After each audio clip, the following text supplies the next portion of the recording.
कानपुर का बर्रा 7 इलाका।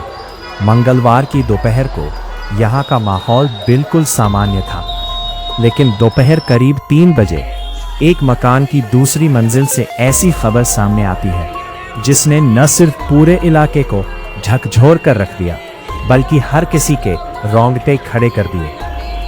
फिर 3 साल पुराना प्यार, परिवार के खिलाफ जाकर कोर्ट मैरिज और फिर दिल्ली से वापसी। लेकिन किसी को क्या मालूम था कि 4 महीने पहले जिस रिश्ते की शुरुआत कोर्ट से हुई थी, उसका अंत एक बंद कमरे में इतना खौफनाक होगा। मंगलवार की दोपहर जब पहली मंजिल पर रहने वाली नीलम छत पर कपड़े सुखाने जा रही थी, तो उनकी नज़र ऊपर बने एक रोशनदान पर पड़ी। अंदर का नज़ारा देखकर उनके होश उड़ गए। कमरे के अंदर 23 साल के सौरभ सविता का शरीर फंदे से झूल रहा था। नीलम ने तुरंत शोर मचाया और मकान मालिक ज्ञान सिंह को इसकी सूचना दी। खबर मिलते ही बर्रा पुलिस मौके पर पहुंची।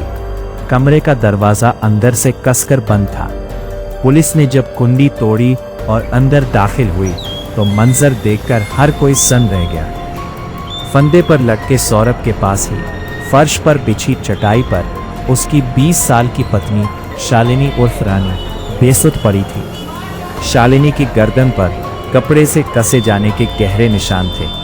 पहली नज़र में ही साफ था कि वहाँ कोई बहुत बड़ी अनहोनी हुई है। सचंडी के 36 कला पुरवा के रहने वाले सौरभ के पिता नरेश सविता सैलून चलाते थे, जहाँ सौरभ भी काम में हाथ बंटाता था। सौरभ और शालिनी रिश्ते में चचेरे भाई बहन लगते थे और पिछले 3 सालों से एक दूसरे से प्यार करते थे। जब परिवारों को इस बात का पता चला तो काफी विवाद हुआ।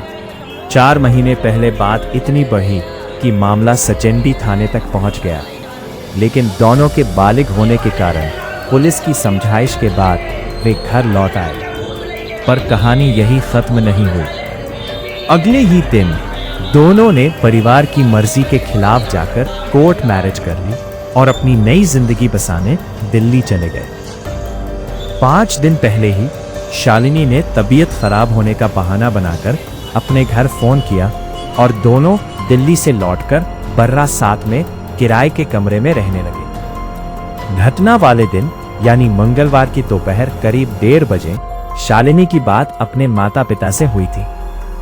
परिजनों के मुताबिक दोनों की आवाज और बातचीत बिल्कुल सामान्य थी, लेकिन उस फोन कॉल के ठीक 1.5 घंटे बाद ऐसा क्या बदला कि दोनों की दुनिया ही खत्म हो गई। कमरे की तलाशी के दौरान पुलिस को एक रजिस्टर मिला जिस पर कुछ मोबाइल नंबर लिखे थे। उन्हीं में से एक नंबर शालिनी के मौसा कृष्ण कुमार का था। पुलिस ने तुरंत उनसे संपर्क किया, जिसके बाद शालिनी का परिवार मौके पर पहुंचा। हालांकि घटना की सूचना मिलने के बाद भी सौरभ के परिवार से कोई सामने नहीं आया। डीसीपी साउथ दीपेंद्र नाथ चौधरी के मुताबिक कमरे का दरवाजा अंदर से बंद था। क्राइम सीन के आधार पर पुलिस का प्राथमिक अनुमान है कि सौरभ ने पहले अपनी पत्नी की जान ली और फिर खुद अपनी जीवन लीला समाप्त कर ली। देखिए, ये बर्रा 7 जो बर्रा थाना क्षेत्र का एक मोहल्ला है, इसमें एक मकान में एक कमरे में पत्नी के शव मिले हैं, जिसमें पत्नी का शव नीचे पड़ा था और पति का शव पंखे से लटका हुआ था। ये करीब 4-5 दिन पूर्व इस मकान में किराए पे रहने आए थे और ये लोग मूल रूप से सचंडी थाना क्षेत्र के रहने वाले हैं। कुछ दिन पूर्व इनका प्रेम विवाह हुआ था। अब आज ये इनके मकान मालिक के द्वारा ये सूचना पुलिस को दी गई कि कमरे में दोनों के शव पड़े हैं। इस सूचना पर हमारे सारे अधिकारियों द्वारा घटनास्थल का निरीक्षण किया गया है और फॉरेंसिक टीम के द्वारा भी गहराई से घटनास्थल का निरीक्षण किया गया है और इसमें इनके परिजन भी मौजूद हैं, लड़की के परिजन मौजूद हैं और उनके कुछ आरोप प्रत्यारोप हैं जिस पर हम लोग गहराई से छानबीन कर रहे हैं। फिलहाल शव का पंचनामा करके उनको पोस्टमार्टम हेतु भेजा जा रहा है और मृत के सही कारणों की जानकारी पोस्टमार्टम के पश्चात ही हो पाएगी और जिस प्रकार से इनके परिजन कोई एफआईआर या तहरीर देंगे उसी के अनुरूप इसमें कार्रवाई की जाएगी। लेकिन सवाल अब भी बरकरार है, क्या ये किसी बड़े विवाद का नतीजा था या इसके पीछे कोई गहरा राज छिपा है?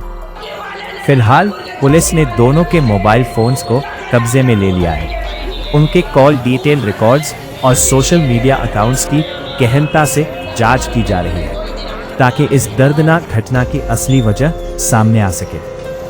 4 महीने पहले जिस प्रेम कहानी ने दुनिया से लड़कर शादी का रास्ता चुना था, उसका ऐसा दुखद और दर्दनाक अंत हर किसी को स्तब्ध कर गया है। पुलिस की जांच जारी है और हर कोई इस सवाल के जवाब का इंतजार कर रहा है कि आखिर उस बंद कमरे में उस दोपहर क्या हुआ था। चांद खान, दस्तक लाइव न्यूज़।